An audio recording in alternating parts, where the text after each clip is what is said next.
Hello guys, welcome to my YouTube channel, Aksyo TV. So yun guys, paki-subscribe naman po nitong channel ko na to.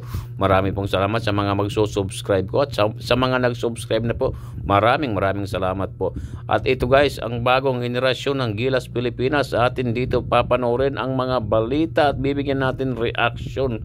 So yun guys, kung gusto niyo magpa-shout out, pwede kayong mag-comment dito at isa-shoutout na sa susunod na upload. Ang Gilas Pilipinas ang impresibong panalo kontra sa Senegal sa score na 75-63. Ito nga ay matapos sa matalo tayo sa ating unang pagkikita kontra sa Senegal.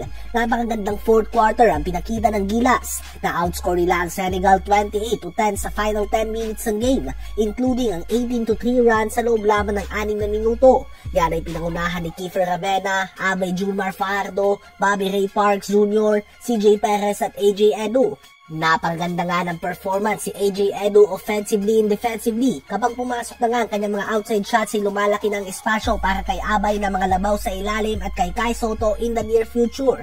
Kudos din kay Kiefer Ravena sa kanyang pagiging floor general sa game na ito. Tulong-tulong nga ang Gilas sa panalo na ito. Ang Senegal nga at Angola ay hindi nalalayo ang kanilang level. Kaya naman ang makuha ang panalo na ito nang wala pa si Kai Sotto, Jordan Clarkson at Scottie Thompson ay napakalaki para sa ating national team. Another big game nga para kay CJ Perez mga kaibigan. 14 points siya at 13 points naman si AJ Edu. Kung andyan pa nga si Kai Sotto at Carl Tamayo ay tatlo silang bahagi ng under 17 and under 19 team ng Gilas doon na malaki ng ambag ngayon sa seniors division. Bagong era na nga ito mga kaibigan ng Gilas Pilipinas. Nakita nga natin na iba din talaga ang kalibre ng Division 1 player sa NCAA na tulad ni AJ Edu.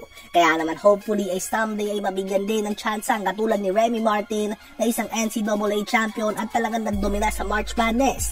At talagang proud Pinoy nga ito. So unti-unti na nga natin nakikita na naungunan ang mga former youth team members sa ating seniors division. Ano ba masasabi nyo tungkol sa pangunan nila AJ Edu sa mga laro ng Gilas KT?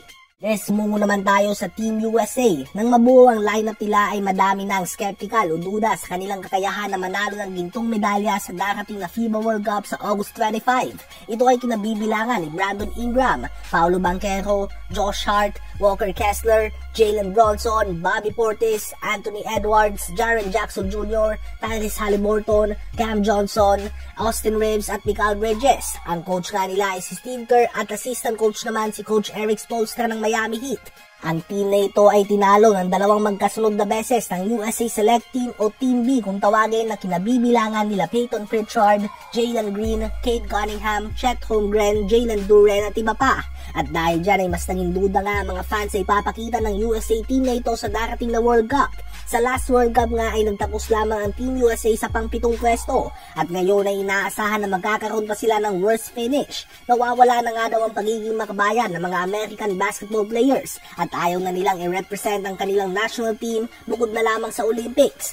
Pang ilang pwesto ba sa tingin nyo magtatapos ang Team USA sa... So yun guys, ang masasabi ko lang talaga dito sa Gilas Pilipinas, Fajardo talaga ay trumabaho ng mabuti. So yun guys, sa mga gusto magpa-shoutoutan, comment lang po kayo para ma-shoutout kayo sa susunod na video.